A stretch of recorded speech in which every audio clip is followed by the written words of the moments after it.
Hi,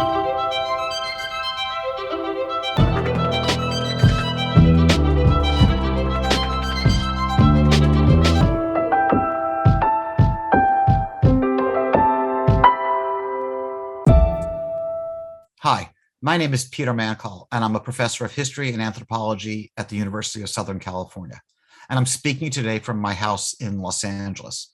And I'm talking today about the Thanksgiving dilemma, reevaluating our annual celebration. There is seemingly no holiday in America more essential to us than Thanksgiving, or essential to many people in America than Thanksgiving. It's the quintessential American holiday. We associate it with all sorts of things. Well, I mean, we don't even think about how much we associate it with so many things. Many people this week will sit down to a large meal, stereotypically with a turkey in the middle of the table, surrounded by all sorts of other things that people eat: cranberry sauce and pumpkin pie and mashed potatoes. It's really sort of built into the American character, as are other elements of the Thanksgiving holiday. Many people will gather in front of their TVs, or I suppose if you're in New York, look out the window and watch the Macy's Thanksgiving Day Parade, which will go on for a few hours, and it will feature certain ideas that we associate with the holiday. There is no end to the amount of projects that children can do or have done in school this week, last week, doing sort of various crafty things about Thanksgiving. I think, one of the classics remains, kids putting their hands on a piece of construction paper, doing the outline of it, and then making a turkey out of it. We associate Thanksgiving with football. This is actually it's about a 100-year-old postcard. So this link between Thanksgiving and one of America's most popular sports is really long going. And then perhaps these days, what becomes one of the most anticipated aspects of the holiday is what used to start the day after the holiday, which is the madness of what's sometimes called Black Friday shopping. It is a curious way to think about how we've gotten here from the holiday. But today, what I want to talk is sort of how we got here. That is why we think about Thanksgiving in the way that we do. This year, in 2021, is not just any Thanksgiving. This is the year of the 400th anniversary of the kind of the text, the original Thanksgiving meal, the meal that we read about and that we talk about, and this meal that took place in a small pilgrim community called Plymouth, which was sited next to or on top of much of the Wampanoag community of Patuxet. And we are told in American lore that the Pilgrims brought in their crop, sat down, invited a group of Wampanoags to join them, and that they feasted together for 3 days. I'm going to talk today about what actually happened, or what we believe happened on that day in 1621. But that is kind of the central text. And in some ways, there wouldn't really be much to talk about today other than me sort of saying, oh, what really happened in 1620 or 1621. But we live in times in which things that seemed for such a long time so normal, natural, uncontested are in fact anything but. We live in a time that is very contentious, and some of those debates that we have, those very public debates that we have, spill over in how we think about our holidays. So Thanksgiving is still for many people, had been a redemptive moment, a moment when two different peoples came together and shared a meal. As we know from the story of these two different peoples, there had been a terrible epidemic that had raged in coastal New England from 1617 to 1619, which devastated the Wampanoags and many other coastal peoples in New England. And we know from various documentary evidence about the difficulties that the English Pilgrims had when they arrived in the late autumn of 1620, and through their terrible winter of 1620, 1621, when perhaps half of their population died. So in some sense, that meal of 1620 in American lore almost seems like it's removed from history, like here was this moment of these people coming together, and it was sort of to make things right. Fair enough. We live in a different moment now, and we live in a different moment now, where we have lived in a different moment now, really, in some sense, one could argue, for about the past 30 years. I want to talk about why, to me, this has become sort of a hot button issue. And the situation began, I think, really in 1992. In 1992, people across the Atlantic world, across the Americas, across Europe, across much of the world, took a step back and thought, what happened in 1492 with Columbus? And Columbus went through an enormous reevaluation. And that reevaluation was scholarly, with a lot of things a lot of people talked about. It was talked about in schools, and then it made its way finally to the streets. And when the redefinition of Columbus made it to the streets, as many of you will probably know, and many of you can see, it's been met with various attacks on the physical embodiment of how people think of Columbus, which are these statues of Christopher Columbus himself, and whether they are beheaded, as the one that you can see on the top, which is in Boston, or whether they're covered with red paint to symbolize blood. It's fairly clear, as one literary critic put it, that Columbus was mugged on the way to his own party. Columbus, going into the quincentennial of 1992, Columbus was, to many people, a great heroic figure. He hadn't always been that way in America. If we think of American history, think about North America, Columbus was a figure known to people, but he started to come back into public discussion in 1792, when the Society of St. Tammany in New York decided they would mark what was then, in 1792, the 300th anniversary. Then Columbus had a gigantic moment at the 400th anniversary with a big exposition in Chicago, which sort of gave us the Columbus for much of the 20th century, until 1992 redefined him again.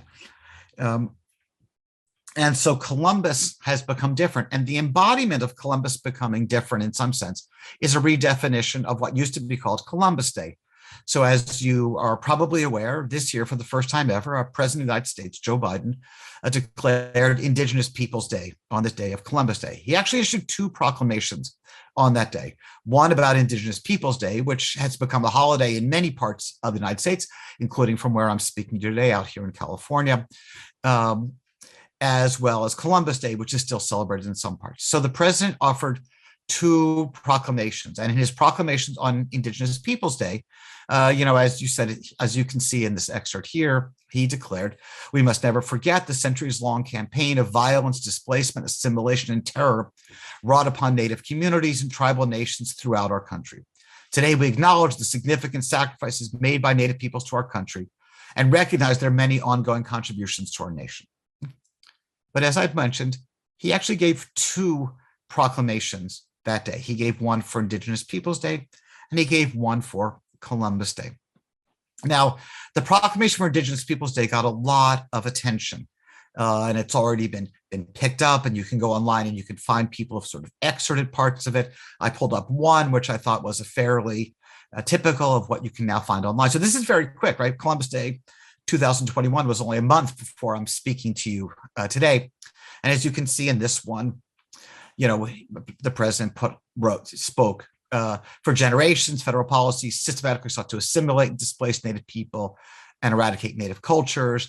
Today, we recognize Indigenous people's resilience and strength. And then he goes on from there. But he did offer, at the same time, a proclamation on Columbus Day. So in his words, as the president wrote in this other proclamation, speaking about Columbus, "Many Italians would follow his path in the centuries to come, risking poverty, starvation, and death in pursuit of a better life. Today, millions of Italian Americans continue to enrich our country's traditions and culture and make lasting contributions to our nation. They're educators, healthcare workers, scientists, first responders, military service members, and public servants, among so many other vital roles." That is the kind of traditional thing that one would expect a president to say of a people who a president wants to single out to honor a specific day.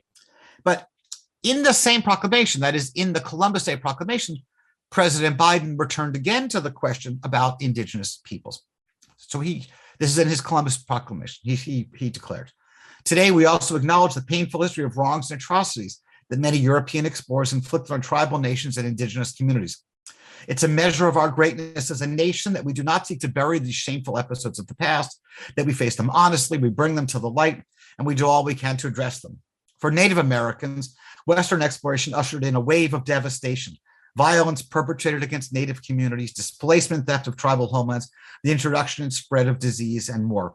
On this day, we recognize this painful past and recommit ourselves to investing in Native communities, upholding our solemn and sacred commitments to tribal sovereignty, and pursuing a brighter future centered on dignity, respect, justice, and opportunity for all people."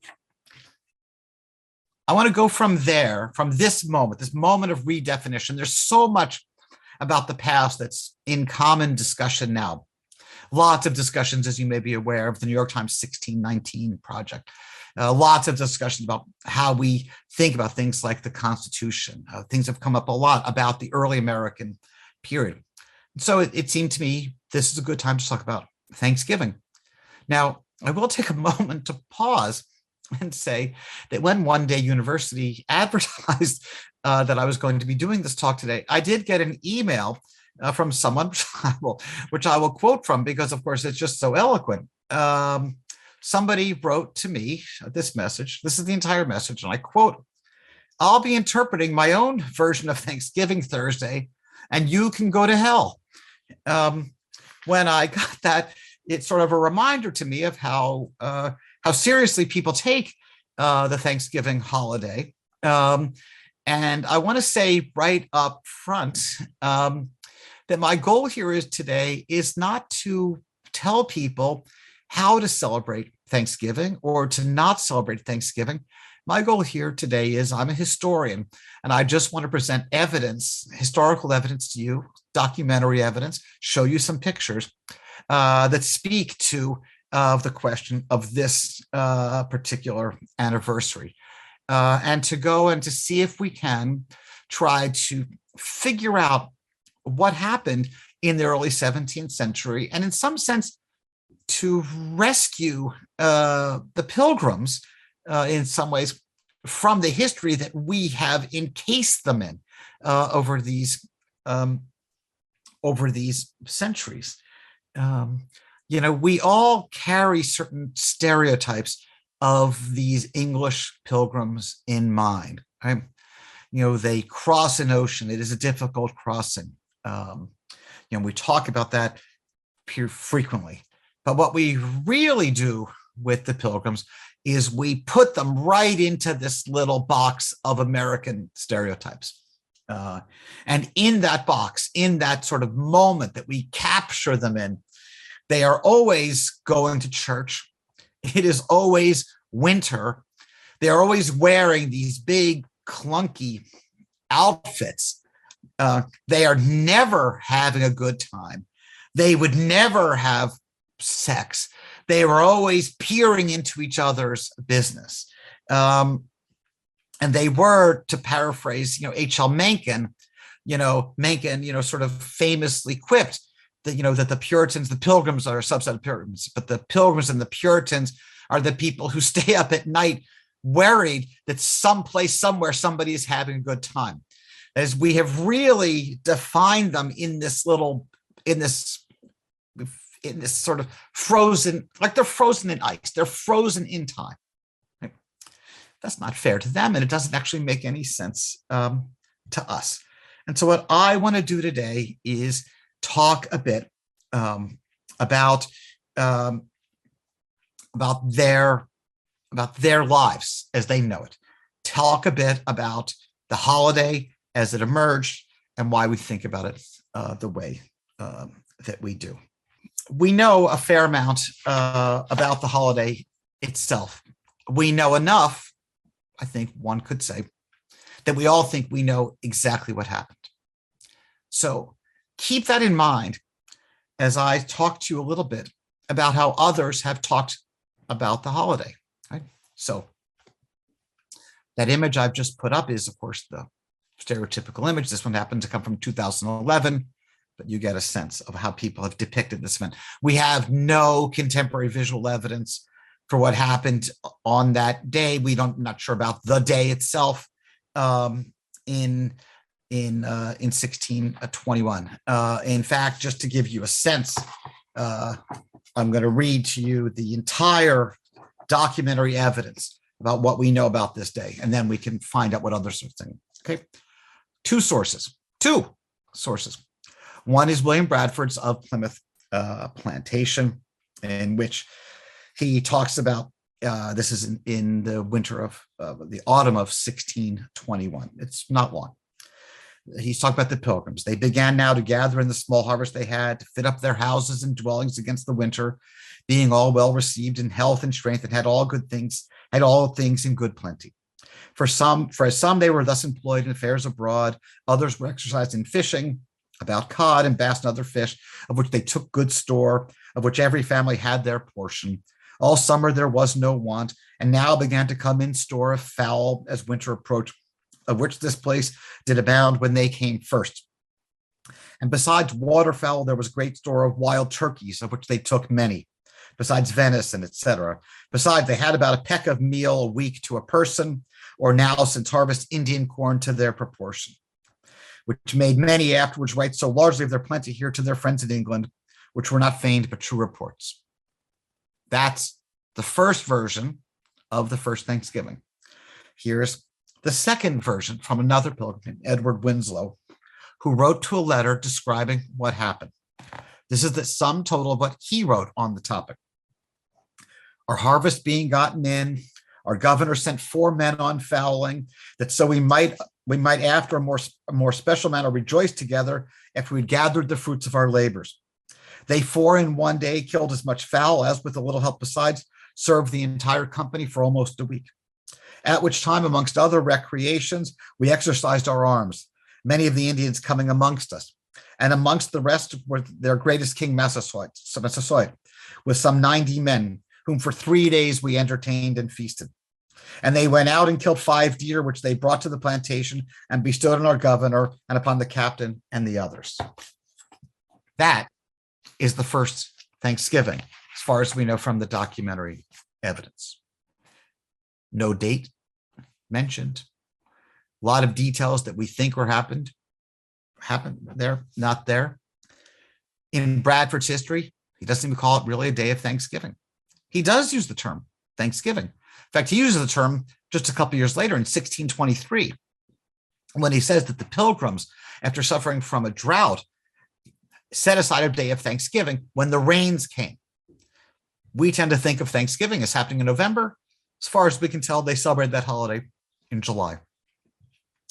1626, in Plymouth, in this Pilgrim colony of New Plymouth, governor declares that periodically they would have days of Thanksgiving, days where they would set aside their labor and thank their God for providing for them.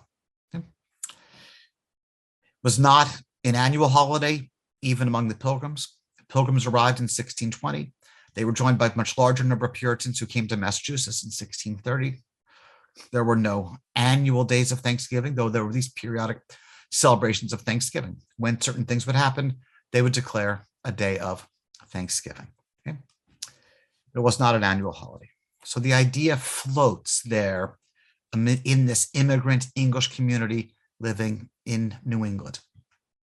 It's not the first time the days of Thanksgiving had been celebrated in North America.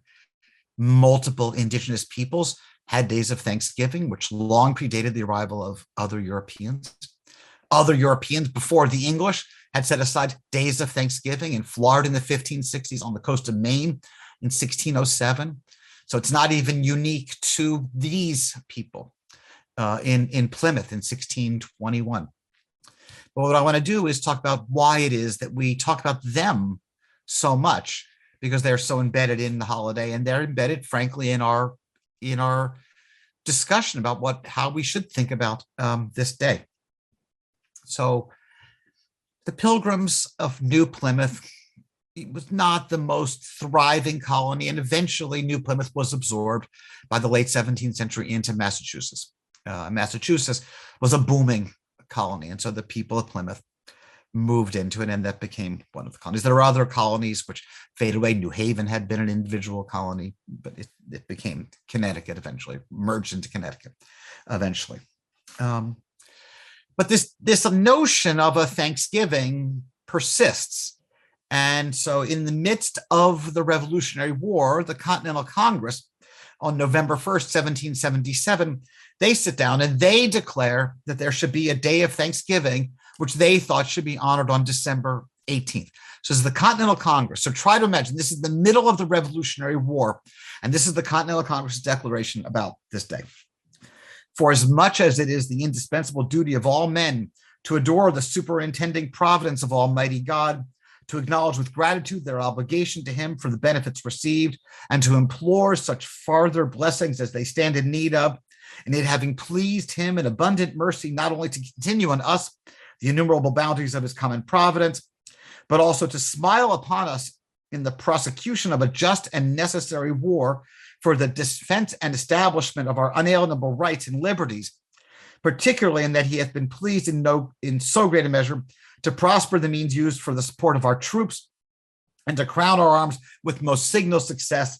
It's therefore recommended to the legislative or executive powers of these United States to set apart Thursday, the 18th day of December next, for solemn thanksgiving and praise, that one time and with one voice the good people may express the grateful feelings of their hearts and consecrate themselves to the service of their divine benefactor. That's the Continental Congress in 1777. And the wording there is pretty important, right? There is no United States in the way that we think about it now because there's no constitution yet. And so the Continental Congress, in the midst of this war, giving thanks for what they see is almighty help for the military cause, recommend to the states to have this day of Thanksgiving. Well, we know that the Americans defeated the British in the Revolutionary War, and eventually they come up with the Constitution, and George Washington becomes the first president of the United States. And George Washington issues a proclamation October 3rd, 1789, in which he is going to declare there should be a Thanksgiving Day for November 26th. This is George Washington, 1789. And this text by George Washington, because he's the first president, because it's the first year really of the United States as a national government, many presidents in subsequent years would refer back to and mention George Washington. Now, therefore, I do recommend and assign Thursday, the 26th of November next to be devoted by the people of these states to the service of that great and glorious being who is the beneficent author of all the good that was, that is, or that will be, that we may then all unite in rendering unto him our sincere and humble thanks for his kind care and protection of the people of this country previous to their becoming a nation, for the signal and manifold mercies and the favorable interpositions of providence which we experienced in the course and conclusion of the late war, for the great degree of tranquility, union, and plenty which we have since enjoyed, for the peaceable and rational manner in which we have been enabled to establish the constitutions of government for our safety and happiness, and particularly the national one now lately instituted, this is referring to the national constitution, now lately instituted for the civil and religious liberties with which we are blessed, and the means we have of acquiring and diffusing useful knowledge, and in general for all of the great and various favors which he hath been pleased to confer upon us. George Washington, 1789. Doesn't talk about the Pilgrims, right? He talks about a day of Thanksgiving to celebrate, as he saw, to give reverence for the achievement that was the creation of the Constitution and the creation of the nation. They would set aside this day. So why do we think about the Pilgrims? I mean, it was not an annual holiday in the 17th century when the Pilgrims were still around. It was not, they are not central to this holiday in the minds of either the Continental Congress or even George Washington. And yet somehow they filter into the national consciousness. Well, they do that because in the 18 teens and in the 1820s, and especially around the year 1820, various people, many of them whose ancestors had come to New England in those early years of 1620 to 1630, maybe to 1640, they looked back and they tried to make New England the centerpiece of the national history. Now, this is a strange conceit, I will admit, as a historian of this period, because there are indigenous peoples who'd been on the continent for thousands of years. There were plenty of other people Europeans who'd come to North America. There were actually English colonies in North America, some that failed like Roanoke and some that succeeded like Virginia before 1620. And yet this becomes fixed. And it becomes fixed because I would argue this campaign around 1820 and following to try to link two aspects of early New England history with what Americans are talking about as the core of maybe what we might say is an American identity. One, the Mayflower Compact, this agreement that existed between them that they would have a representative government, and two, the idea that they would have religious freedom. Because in this construction of America's past, this construction of 1820, looking back to 1620, this construction of America's past emphasized the idea that these pilgrims had escaped religious persecution and come into what they thought of as a new world, a New England, and had it there. So those two things, self-government and religious freedom as they thought about it, both more complicated than maybe people wanted to acknowledge in 1820, but those two things allowed this sort of campaign to go forward, and New England starts to become embedded in the American culture as where Thanksgiving happens. Fast forward just slightly to the period of the American Civil War. The American Civil War, this calamity that's hard for us to even grapple with the magnitude of what happened in the United States. 1862, in 1862, Abraham Lincoln and Jefferson Davis both offer the idea that there should be days of Thanksgiving. 1863, Lincoln then finally, and this is where we think of the origins of the national holiday, Lincoln then declares the beginning of Thanksgiving as a national holiday.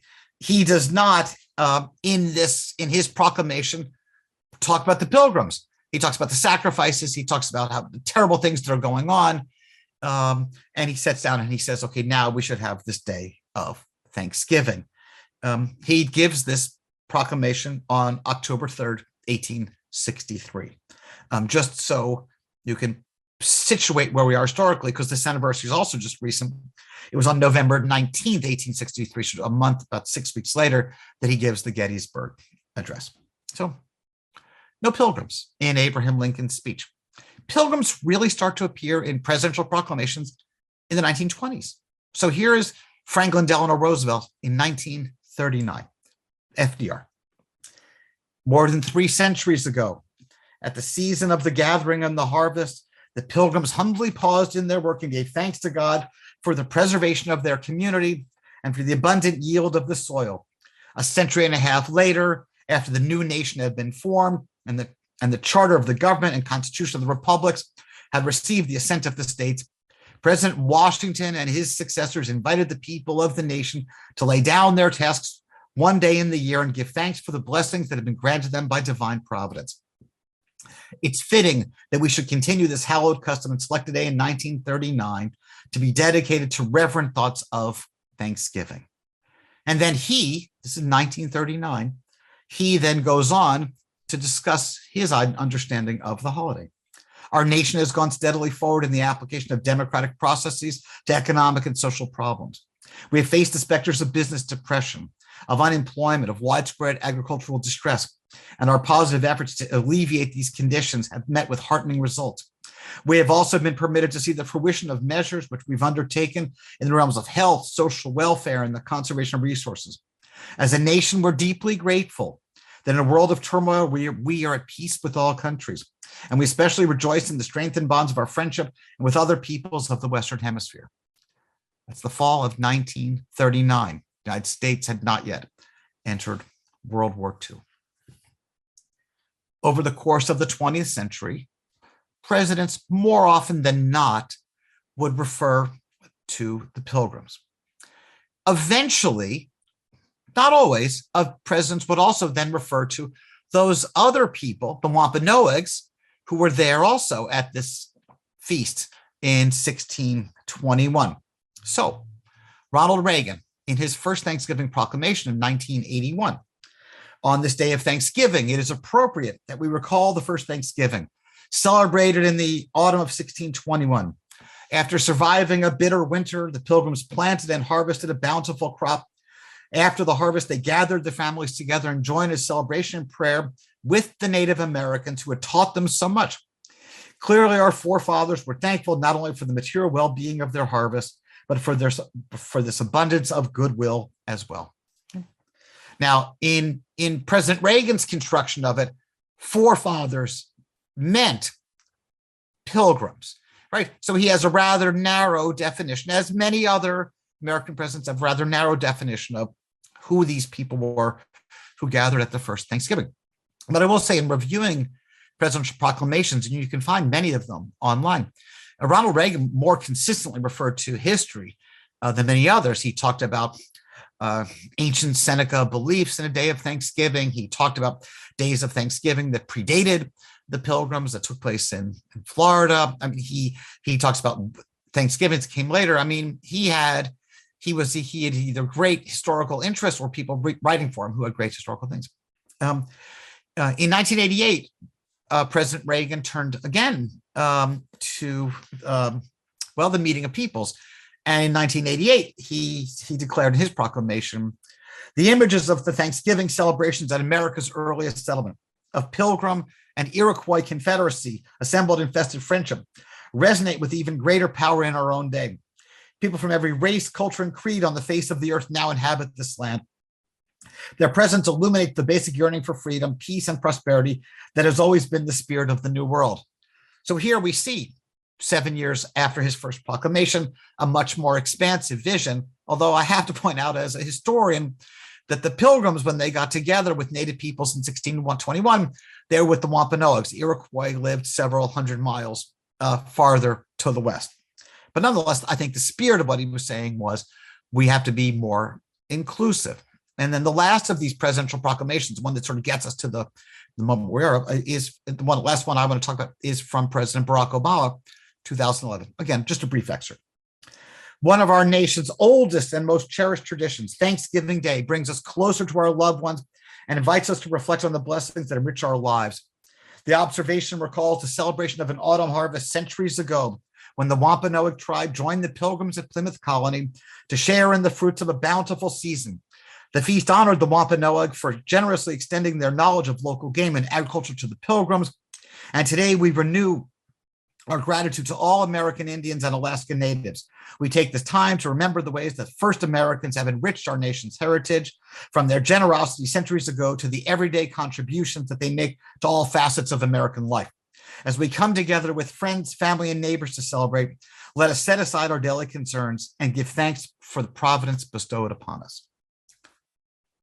We see there a certain trajectory dating back from the Continental Congress through Washington, Lincoln, FDR, Reagan, Obama, a legacy that sort of becomes, in some sense, almost may not increasingly positive, because there are always these sort of positive virtues that presidents were talking about, but one that is more expansive in its imagination. Okay?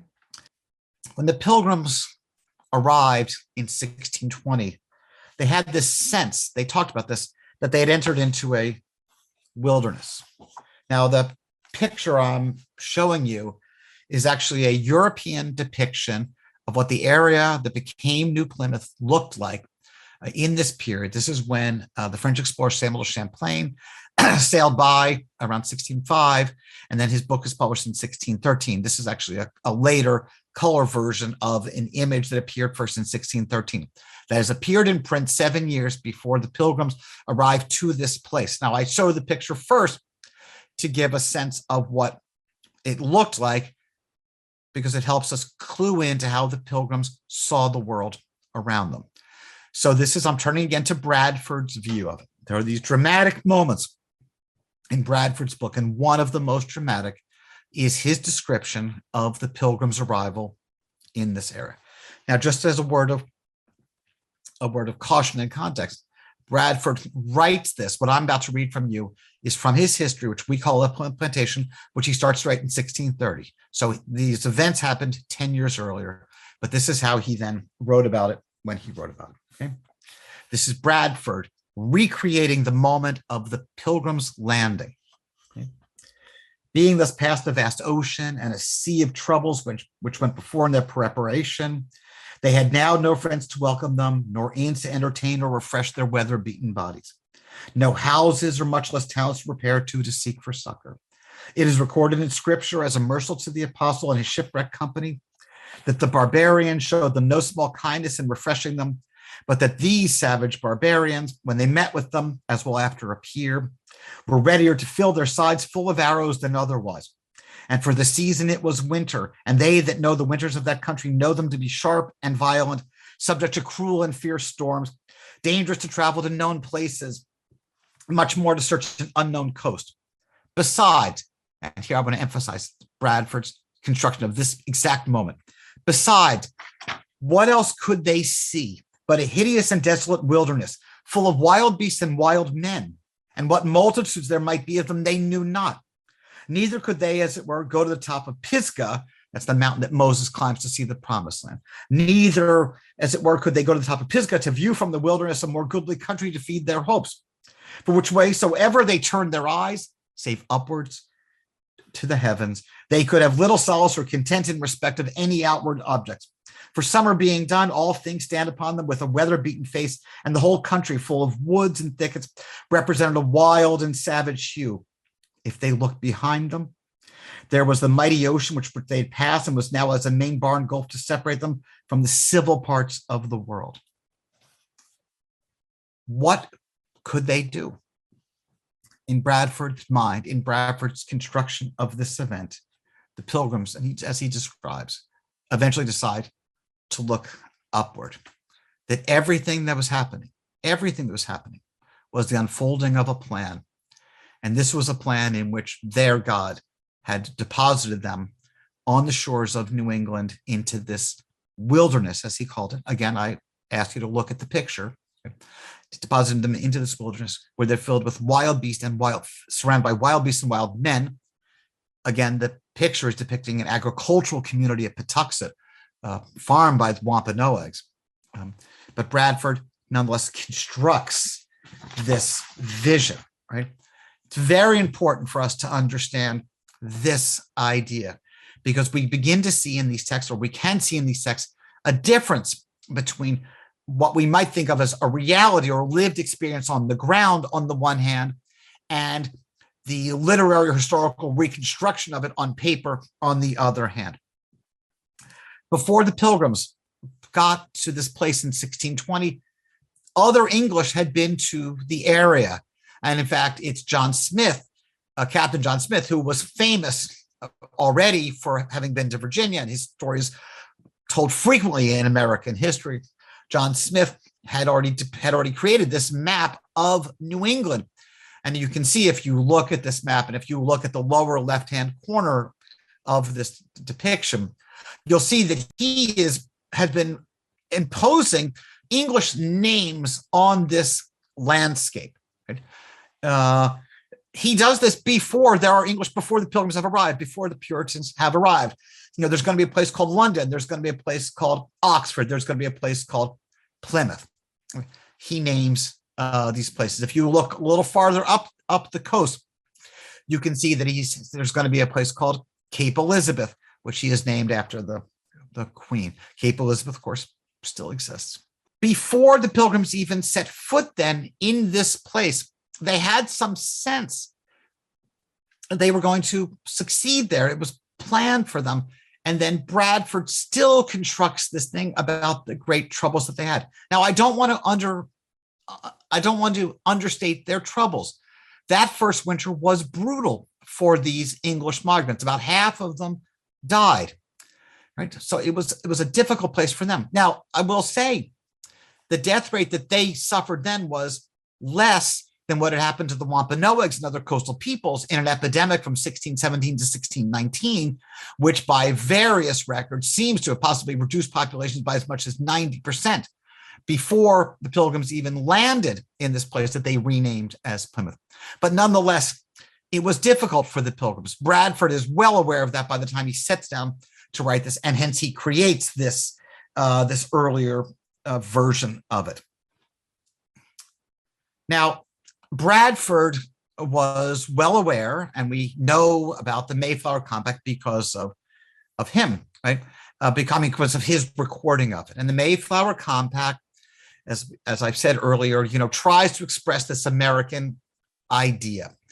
In the 19th century, when various New England proponents were talking about the fact that New England is really where America began, they pointed to the Mayflower Compact, and they point to it with this text, which I put up here. This is a fair or clean copy from Bradford, but this is not the original that they did on the ship, presumably, in which they agree, the men of this community agree to a covenant and combine ourselves together into a civil body politic for the better ordering and preservation of their community. Many Americans in the 19th century through the 20th century, and no doubt still today, point to the Mayflower Compact as saying basically this is the origins of notions of representative self-government in America. There are two things that we should bear in mind when we think about that. First, the idea of self-governing communities long predated Europeans arriving in the Americas. Indigenous communities, all indigenous communities were self-governing entities. They organized themselves in many different ways depending on their ideas about culture and politics, but they in fact were self-governing long before the English arrived. And the other thing to bear in mind when thinking about the Mayflower Compact is the year before this in Virginia in 1619, various colonists organized themselves into their form of government, which became the first self-governing colonial assembly, which became ultimately the House of Burgesses of Virginia. And so in the 19th century, it's hard for us to actually imagine this now. In the 19th century, there are these competing narratives. Where did this thing called America begin? The people of Virginia, the Virginia proponents, were basically saying it was in Virginia, and 1619 is an important date for them in creating self-government. And the people who argued for New England said, no, it's in 1620, and here's the Mayflower Compact. Okay, right? So there are these elements of New England culture which persist. And if we fast forward just a few years from the Pilgrims and get to the arrival of the Puritans, the Pilgrims are basically a subset of the larger body of people who we think of as Puritan. When the Puritans were creating their colony at Massachusetts Bay and created their seal, they decided to put on it a native Massachusetts man with this phrase coming out of the Bible, "Come over and help us."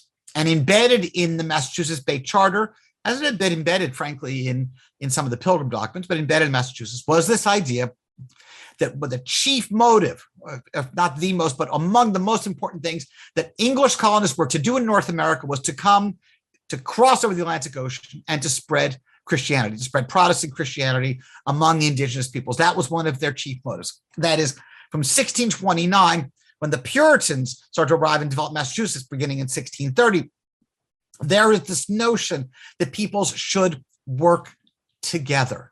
And it's very important. We in 2021 can have long debates about what we think about the views of this idea of why these people should show up and presume that their religious beliefs are superior to the ones that they find, and how we should think about valorizing them if we do. People who we would think of were seeking religious freedom for themselves, but at the same time, I think we would need to admit limiting religious freedom or religious practice for people who were not like them.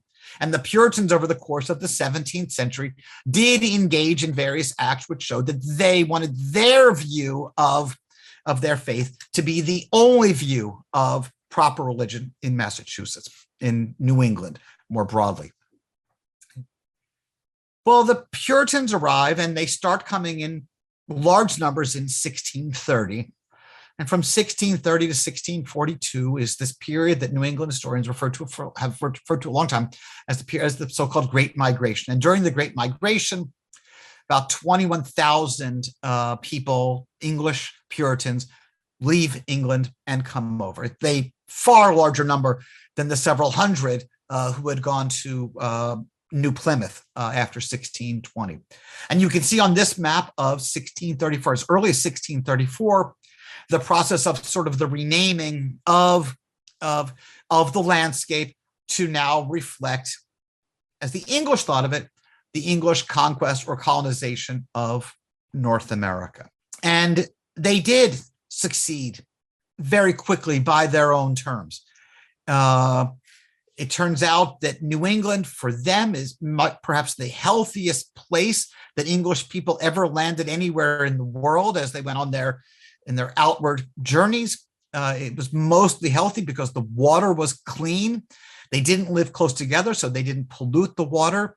They avoided a lot of the problems that had befallen the English colonists who'd gone to Jamestown, and they had remarkably healthy lives. Now, in 1634, they don't know how healthy they're going to be, but we know as historians, by looking back at the documents, that they're remarkably healthy, that it was quite common in an age when people in England, when infant mortality is high and people, it was rare to reach an advanced age.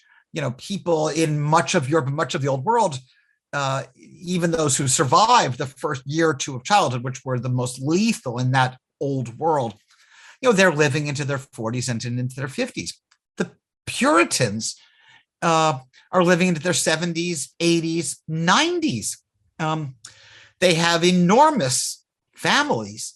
It was not uncommon for a family to have 8, 9, 10 children. And because it was so healthy there, these children survived to adulthood. So it doesn't take much to figure out that these populations are expanding very quickly, and they're expanding quickly even from the start, because the Puritan migrants who've gone over in 1630 typically went over in family groups. That is, a man and a woman, a husband and wife, often with small children. And they went across the Atlantic Ocean, and they landed, and they went to these various towns. They went to Boston, they went to Dedham, they went to these various places, to Andover, and they had more children. And their populations grew, and they grew quickly. And as their populations grew, they wanted more land. And their populations grew in part because they didn't just come as people, but they brought livestock with them. They brought horses and cows and sheep and pigs with them. In setting up in early New England, there was all these children to be tended. They had to, get their sort of farms organized. Most of these people weren't farmers in England. A lot of them were urban dwellers who were weavers, but they went and they sort of had to figure out how to create agricultural communities. And one thing that they figured out very quickly is when you plant a crop, if you don't surround it with a fence, then animals will come to eat it. And so they plant their crops. They plant their corn, a crop, by the way, that native peoples had taught the English how to grow. They plant their crop and they surround it with fences, and they start to put up walls, and the walls are demarcate their property from their neighbor's property, things which you might take for granted if you walk through a New England village today. But when they fenced those properties, they left their animals on the outside, not the inside. And the outside, the animals tended to be free ranging. And so their cows and their sheep and their pigs would walk into the woods, and they would go to find the food that they needed. And the English Pilgrims and the Puritans would bring them back when they needed them. Well, a lot of those animals, especially as colonial communities started to push up against indigenous communities, a lot of those animals started eating native fields, because those native fields weren't fenced, because those animals that were the risk to them did not exist there earlier. And so tension arises. It's growing in the 1630s as this growing colonial population is pushing up and intruding on Native American communities. And eventually, by the 1630s, these tensions begin to boil up. And the Pilgrims get the sense, they are convinced that the natives are going to gather together and push them out and force them out. And so Bradford and John Winthrop, who's the governor of Massachusetts, become convinced that there's a plot that the Narragansetts, who are going to join with the Wampanoags, and they're going to join and they're going to push the English out. So the English, in anticipation of this, in 1637, make an alliance with the Narragansetts. And they identify their real problem as the Pequots. The Pequots are causing trouble. Now, there's a lot of small violence, skirmishes, murders going back and forth. There's a lot of brewing violence. These things are going on. This happens in all encounters between Europeans and native peoples across the Americas. But in 1637, these encounters, these violent things, enter into a new phase. in 1637. We typically refer to this event as the Pequot War, 1637. Okay? Now I want to return now for the last time to Bradford's narrative. So this is Bradford's narrative of what happened in that war. This is after these smaller scale skirmishes. Then there's this moment. Here's Bradford's description of it. Okay? He's talking about the English, Pilgrims, Puritans, and their Narragansett allies. They approached this town on the banks of the Mystic River. They approached it with great silence and surrounded it with both English and Indians that they might not break out. And so they assaulted them with great courage, shooting amongst them, and entered the fort with all speed. And those that first entered found sharp resistance from the enemy, who both shot and grappled with them. Others ran into their houses and brought out fire and set them on fire, which soon took in their mat. And standing close together with the wind, all was quickly on a flame, and thereby more were burnt to death than were otherwise slain. It burnt their bowstrings and made them unserviceable. Those that escaped the fire were slain with the sword, some hewed to pieces, others run through with their rapiers, so as they were quickly dispatched and very few escaped. It was conceived they thus destroyed about 400 at this time. It was a fearful sight to see them thus frying in the fire and the streams of blood quenching the same. And horrible was the stink and scent thereof. But the victory seemed a sweet sacrifice. That's a line from Leviticus. The victory seemed a sweet sacrifice, and they gave the praise thereof to God, who had wrought so wonderfully for them, thus to enclose their enemies in their hands and give them so speedy victory over so proud and insulting an enemy. 400 people slaughtered in a single night. John Winthrop, when he wrote about this, I believe the death toll was closer to 700. This is 16 years after that first famous feast in 1621. Whatever good relations had once existed or hoped to have completely disappeared. Fast forward to 1970. In 1970, on the 350th anniversary of the founding of Plymouth, a man named Wamsuta arrived in Plymouth, prepared to give an address that offered a different view of how people should think about Thanksgiving. What he said that day launched what has become known now as the National Day of Mourning, as he put it that day. Our spirit refuses to die. Yesterday we walked the woodland paths and sandy trails. Today we must walk the macadam highways and roads. We are uniting. We are standing not in our wigwams, but in our concrete tent. We stand tall and proud. And before too many moons pass, we'll right the wrongs we have allowed to happen to us. We forfeited our country. Our lands have fallen into the hands of the aggressor. We have allowed the white man to keep us on our knees. What has happened cannot be changed. But today we must work towards a more humane America, a more Indian America, where men and nature once again are important, where the Indian values of honor, truth, and brotherhood prevail. That launched a movement which is now recognized each year in Plymouth with various rituals and including gatherings like this one that I'm showing you, which is in fact right next to Plymouth Rock, which is sitting down. You can't quite see it down in that little building there. So what do we do with this holiday? We don't know much about its documentary origins, its evidentiary origins. People at the time didn't pay much attention to a national day of Thanksgiving. That becomes embedded in a myth of an America, of a United States that in the 19th century was expanding violently across the continent. And we come to today where we have not only a pilgrim tradition, but also indigenous interpretations, which are radically different. I said at the start of this lecture that it's not for me as a historian to tell people how they should celebrate Thanksgiving. What I hope I've done today is to suggest that the holiday was not always the same, that we got here via a very complicated route, and that Thanksgiving, like Columbus/Indigenous Peoples Day, and like so much of when we talk about early America, has become a contested moment in American history.